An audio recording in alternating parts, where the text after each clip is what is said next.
And we are live. Good morning, everyone. Welcome to the Love is Greater Than Fear Spiritual Center. I am Reverend Derek, and I am super excited for our first Sunday talk of the year. We have an exciting topic to dive into this morning. But before we do that, if you're watching one of our videos for the very first time, be sure to check out our website, loveisgreaterthanfear.org. Check us out on social media if you want to learn more about the center as well. So we're going to begin this morning with an opening prayer. So if you feel comfortable, go ahead and close your eyes, relax in your seat. We take a nice, big, deep breath together. And dear God, dear universe, dear whatever you call that thing that is greater than you, we invite you into our minds. We invite you into our hearts this morning. We ask that you fill us with your peace, with your joy, that you remind us of the perfection that is within us. We ask that whatever miracle is needed for anyone joining us this morning, dear God, that it comes to them quickly. And we take a moment and we bless everyone on planet Earth who is getting together this morning to celebrate the God of their understanding, whether they join together in a church, a temple, a mosque, whatever it might be, dear God. We bless them with our love. We extend your peace and your joy. And for everyone all around the world, dear God, whether they worship or join together or not, may you guide us all along our journey from fear to love and pave the way with miracles. Together we say, Amen. So good morning. Today I want to talk to you about the hero within you. Now, this is going to be our topic this morning, but it's also going to be our topic, our theme for the whole year. Many of us are wondering how we can overcome some challenges that we have in our lives. Many of us have challenges that we have already brought into 2023 from 2022. And I'm going to guess some of us have challenges and obstacles that we're facing today that we have been facing for several years, maybe a decade or two. And these challenges can be a variety of challenges and a variety of obstacles that we face every day. We have the obstacles we face as individuals: loneliness, anxiety, depression, financial trouble, business trouble. You might have grief or heartbreak, health problems, a child that's addicted to drugs. We ourselves could be addicted to something, whether it's food, alcohol, or even relationships, or even thoughts. And we all have our own unique individual obstacles that we're facing this year. And then also as a collective, as the world is, we have obstacles we face as a world too. Political problems, racism, homophobia, transphobia, starving children all across the world, disease, war, tons of obstacles and challenges that we face as individuals and also as a collective. And very often, many people think, well, if only someone else would fix this, if only someone else would come to my life and help cure my loneliness, if only somebody else could help cure my anxiety, my disease, if only someone else could come along and stop war and feed the starving children and do this and do that. Whatever it might be, I'm sure you can relate to the idea that in your obstacle that you're facing this year, that you wish there was some outside person, circumstance, or force that would help you and would make this right for you. Now, too often we are praying for the things around us to change. Too often we're praying for that person to come save us from our grief and from our loneliness. Too often we're expecting the people in power in the government to do something about the starving children, to do something about the war. Too often we're expecting some outside person or circumstance to create the miracle and do the change for us. I remember about 10 years ago when I was really depressed and I kept praying. I'd been through a relationship, it had ended, and I kept praying to God, send me someone else, dear God. Send me someone else to cure my loneliness, to help with this depression, to help me get over this other person, to help me with my grief that I am experiencing. God did no such thing. Never did someone else show up to help me with that situation. Let me change that. Not that no one showed up to help me, but my idea that another person could come into my life and cure me of the loneliness I had.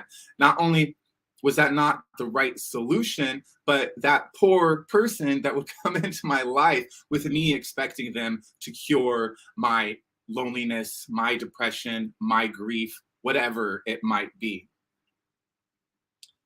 The lesson I had to learn there, and I think that the lesson most of us are in the process of learning, is that it is not some outside person. It is not some outside circumstance that is going to change. It is not some person who is suddenly going to change your finances for you. It's not some, you're not going to just like suddenly like, we want to just win the lottery, right, to fix our financial problems. We want this person to show up. We want this circumstance to change.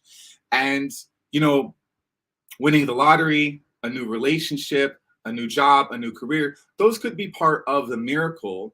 But what we really are on the process of learning is to tune into the hero that is within each and every single one of us. There's a reason our society is obsessed with superheroes right now. We have been obsessed with superheroes for, at least when it comes to movies, for a solid 2 decades, right? We're obsessed with those superheroes because I believe that they speak to a truth that is within us. I believe that superheroes speak to that part of us that knows we can't wait, rely, depend on someone outside of us or some outside circumstance to come along and change our lives for us. What we need to learn and what the message of the superhero stories is that you are the hero.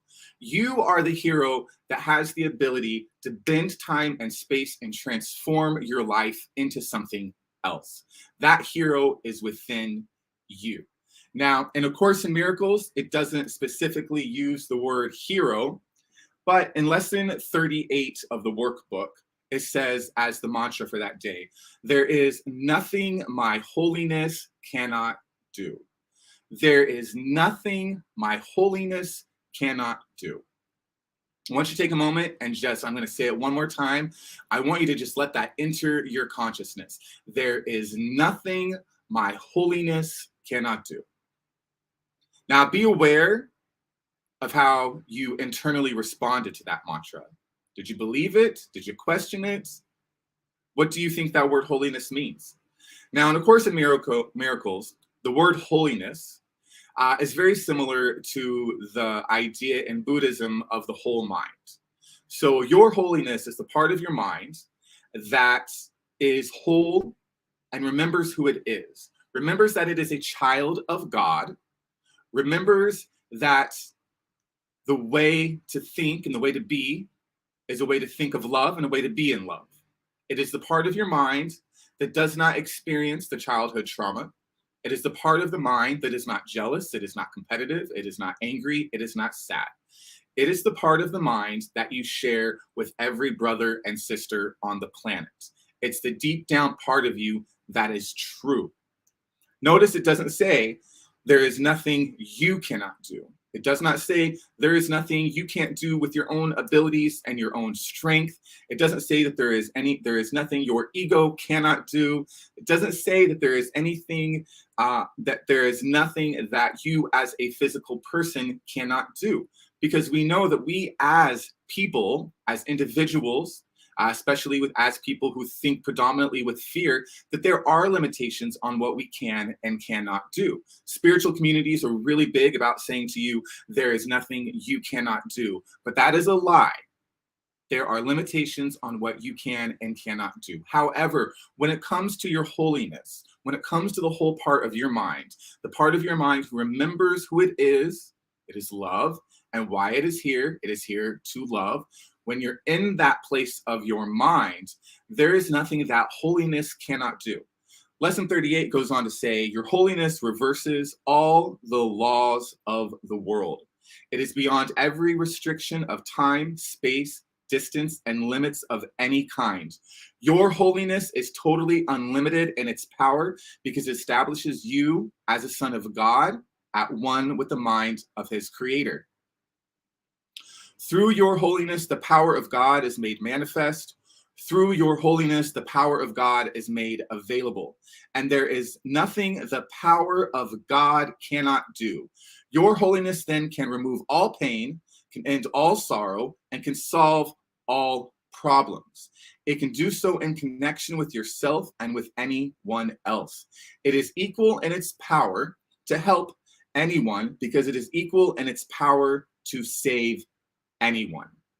Let's talk about what exactly this means. It's telling us in A Course in Miracles that there is nothing your holiness cannot do. This is another way of saying there is nothing that the hero within you cannot do. Think about a superhero for a moment. Let's consider Superman. Superman is one of my favorite superheroes of all time. It's like him and Wonder Woman are neck and neck for me. It's really hard for me to pick one. But let's talk about Superman, for example. Superman, much like Jesus Christ, had a unique birth situation, a divine birth. And then he developed supernatural powers as a child and was sent to Earth to save mankind. For those of you who don't read comic books, the planet the Superman is from was falling apart and dying. His parents took him. They specifically sent him to Smallville, Kansas, and to be raised by Martha and Jonathan Kent. They specifically sent him there, knowing that with all these powers he was going to have, it was really important that he grew up in a loving household. He comes to Smallville, Kansas, and he begins to develop these supernatural powers. Now, he hasn't become Superman yet. He doesn't have a cape yet. His name is Clark Kent. And as he is going through his adolescent years, moving into his 20s and early 30s, fun fact, both Jesus and Superman develop into themselves at around the same age of 33, 34. Just a fun fact for you. Before he dons that cape, he saw things in the world that were wrong. He saw people who needed help. And it's very interesting. Him being exposed to our sun gave him supernatural strengths. He was able to reverse all the laws of the world. He was able to fly. He had super strength. He had laser vision. He had a frost breath. He had a variety of powers that helped him to reverse all the laws of the world. And so when he comes into seeing those, in some versions of the stories, his dad is like, no, keep that to yourself. Don't let the world see your powers. You are Clark Kent. Put on these glasses. Be a nerd. Keep yourself safe. But that wasn't cool with Clark Kent. He'd grown up in a town where he really loved people, and he really saw people for who they were, and they had accepted him as one of their own. So the first time that Clark Kent saw, in the movie Man of Steel, for example, when the school bus goes off the bridge and into the water and all the children are drowning, and he looks around and he knows he has the power to help everyone. Without a cape, he leaps into action. He pulls that school bus out of the water. Then he dives back in, rescues a kid who had been bullying him, and pulls him out of the water. Long before he had his cape, he was doing the right thing. Wonder Woman is very much the same. If you know the story of Wonder Woman was her mother desperately wanted a child, and the gods told her, go to the beach at dawn, carve a child out of clay, and we will bring her to life. Her mother does exactly that. So this is a virgin birth, right? She creates Wonder Woman out of clay. Zeus takes it from there. The gods bless her with powers and strengths. She goes up there on Themyscira, or Paradise Island, whatever you want to call it. She goes up there learning, studying philosophy, studying the ways of the Amazons. and she develops into a beautiful and powerful woman.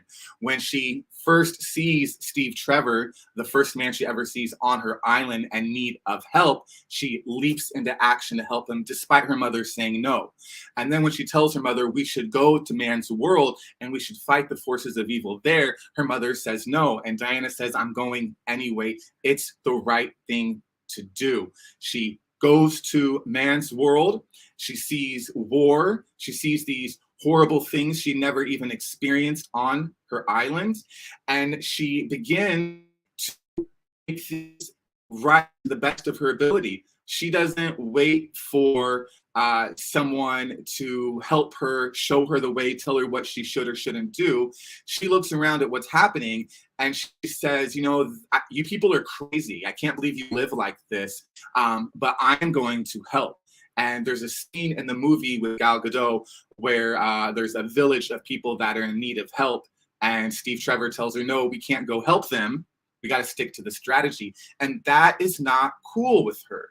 The holiness, there is nothing my holiness cannot do.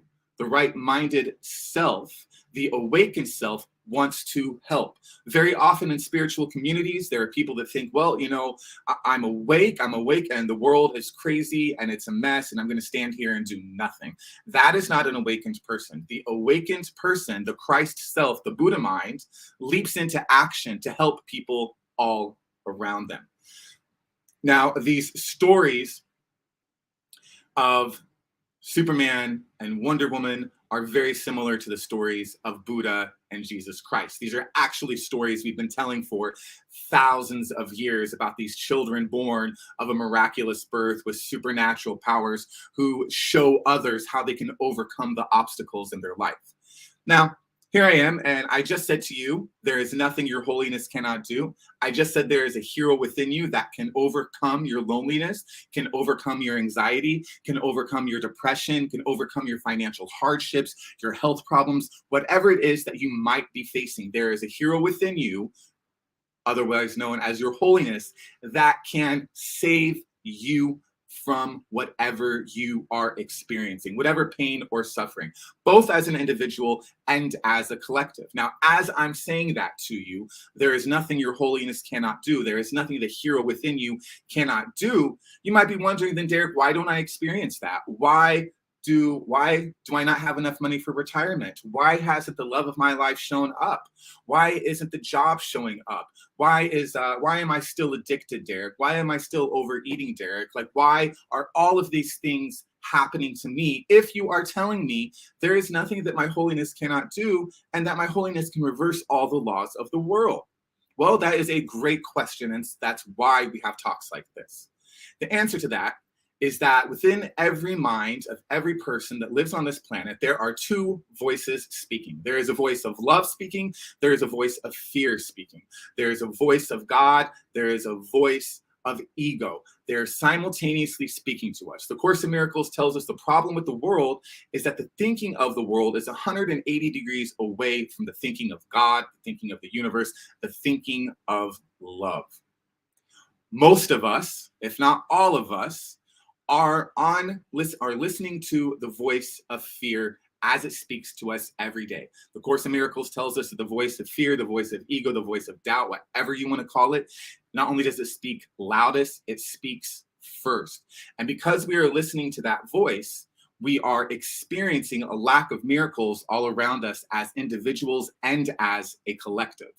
Those two voices are going on all the time simultaneously. It's as if you are in a room, and on one side you have one radio blasting heavy metal, and on the other side of the room you have another radio playing classical music. With that heavy metal blasting, you are not going to hear the classical music. With your ego blasting, you are not going to hear the voice for God, the holiness within you that has the solution for your obstacle. Another way to talk about this is gravity. So we know about physical gravity, right? When we want to work out, When we do exercises, we're working against physical gravity to build muscle. The same is true for fear. Fear is a gravity. It is a gravity that pulls us down. And you've experienced this in your life. You've woken up in the morning with a positive mindset, with a can-do attitude, and then you saw something in the news, you got a text message, you got a phone call, you saw something on social media, someone said something to you unkind, you got a flat tire, you broke a heel, whatever it might be, and the gravity of fear pulled you down even more into doubt. And that's the thing about fear, is it doesn't always look like fear. Sometimes it looks like nervousness, anxiety, depression. Sometimes it looks like an inflated ego of, oh yeah, I can do this, while denying what's happening in the moment. And sometimes it just straight up looks like denial. Now, we have these two voices talking to us. We have the voice for fear, we have the voice for love, simultaneously speaking to us every day. This is very similar to the superhero. You take Wonder Woman, for example. Now, Wonder Woman is a fully enlightened, awakened individual. She doesn't have those voices of fear. She sees them around her. She does not have the voice of fear, the voice of doubt, because she is an awakened being. Same thing for Superman. He is an awakened being. When he sees someone in danger, he doesn't hesitate to help. He doesn't doubt, oh, can I do this? And you might be thinking, well, he has a ton of superpowers. Of course he doesn't have doubt. Superman goes up against things bigger and more powerful than him every freaking day. But he is not riddled with fear and insecurity and the gravity of fear that the rest of us have to deal with every day.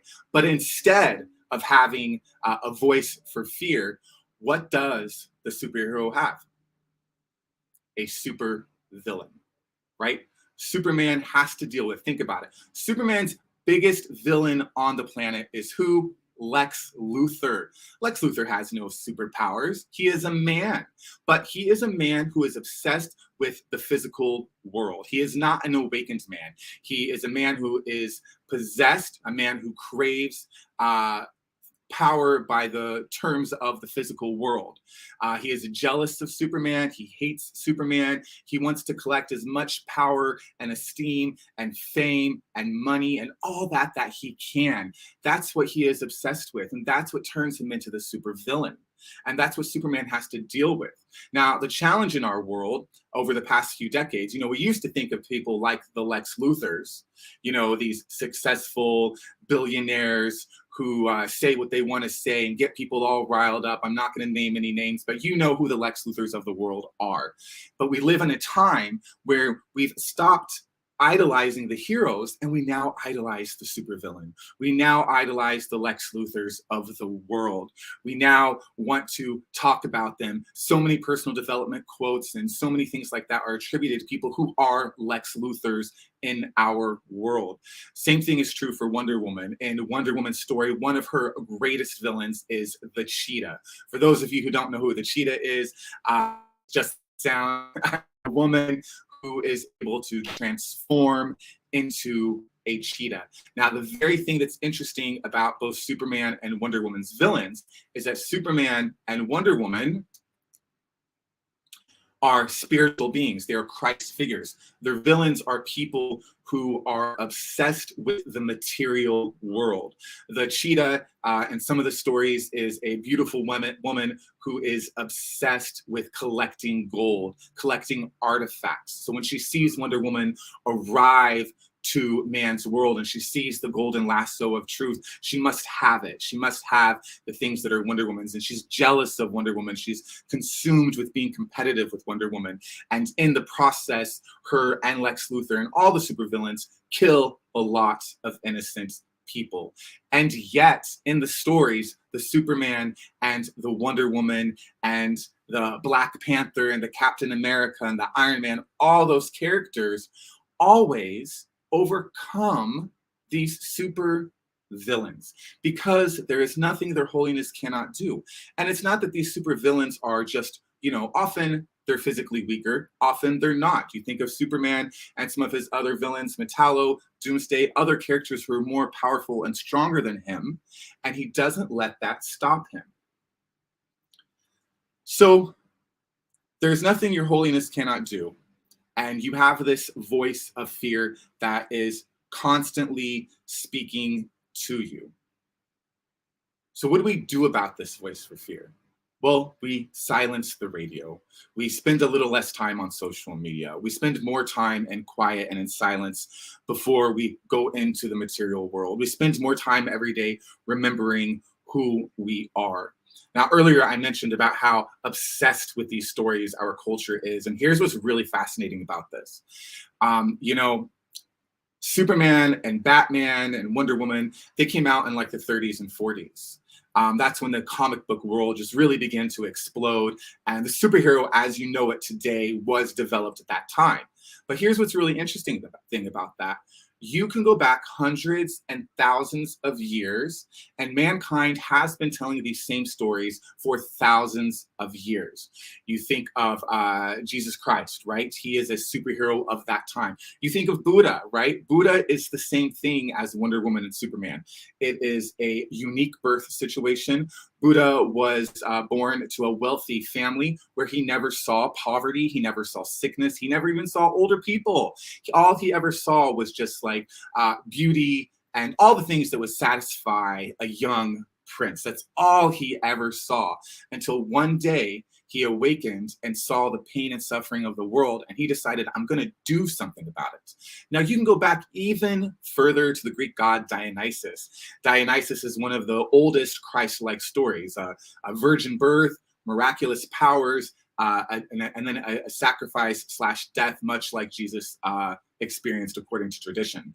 These stories go back thousands of years. I took a mythology class in college, and it was really fascinating. We were exploring the works of Joseph Campbell.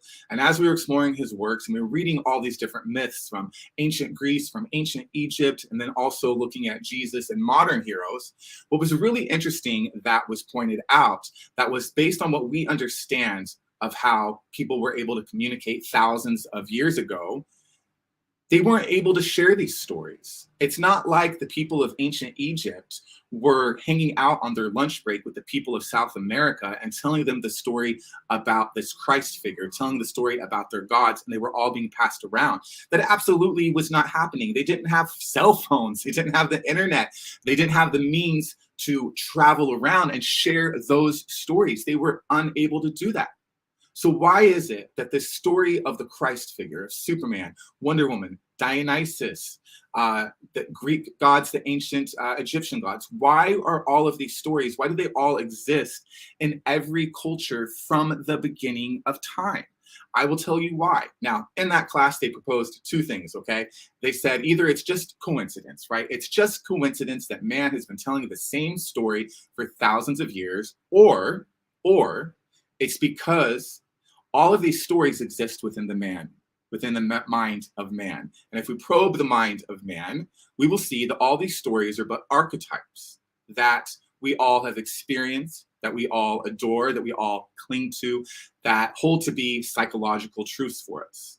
Now, if you go even deeper into the mind of man, you will find that we are all one and we are all connected. The reason why we are obsessed with these superhero stories is that these are the stories of us. These are the stories of our own individual and collective journey that we're going through right now. It is the journey from fear to love.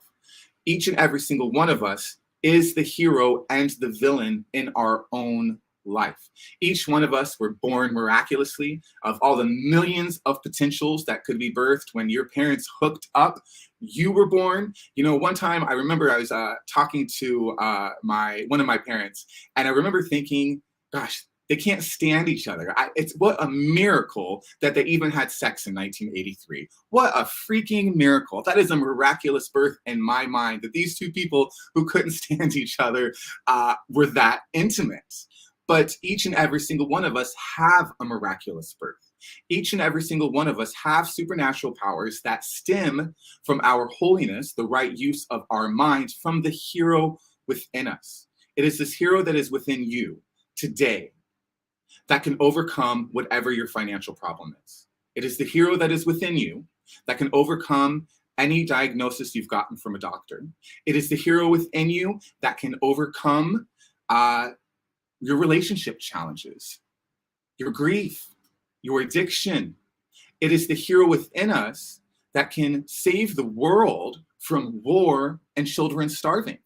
It is the hero within us that is able to do all of these things. And the hero within us, its supernatural power is compassion. It is compassion and getting into action when it sees something is wrong and it sees something is not right.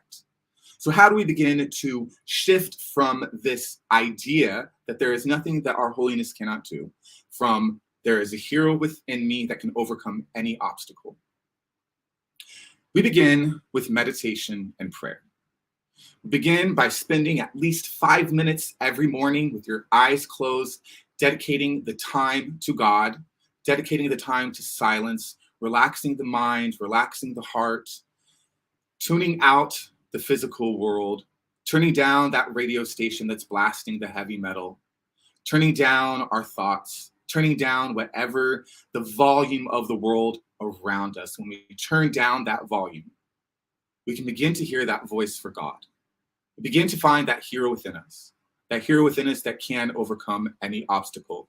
Remember, the Course in Miracles says, your holiness reverses all the laws of the world. It is beyond every restriction of time, space, distance, and limits of any kind. Your holiness is totally unlimited in its power because it establishes you as a son of God at one with the mind of his creator. Through your holiness, the power of God is made manifest.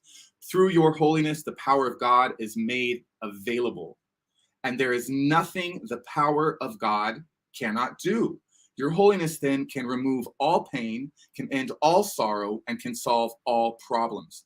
It can do so in connection with yourself and with all problems.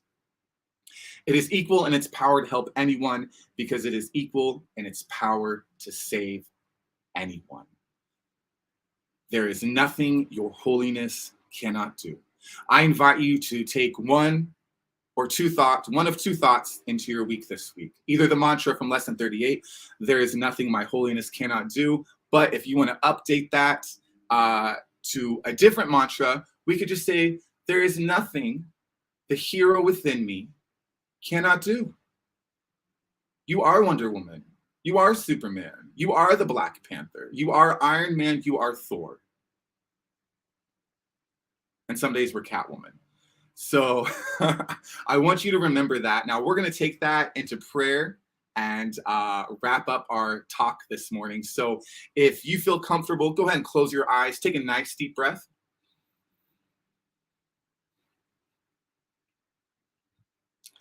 And dear God, dear universe, dear whatever you call that thing that is greater than you, whatever you call that thing that birthed you, whether it's a divine mother, a divine father, it doesn't matter. We invite you into our minds. We invite you into our hearts. Today, dear God, we have explored one of your spiritual truths, that there is nothing that our holiness cannot do. We have reminded ourselves of this ancient journey from fear to love. We have reminded ourselves of the hero that lies within us and its ability to overcome any obstacle that we might be facing.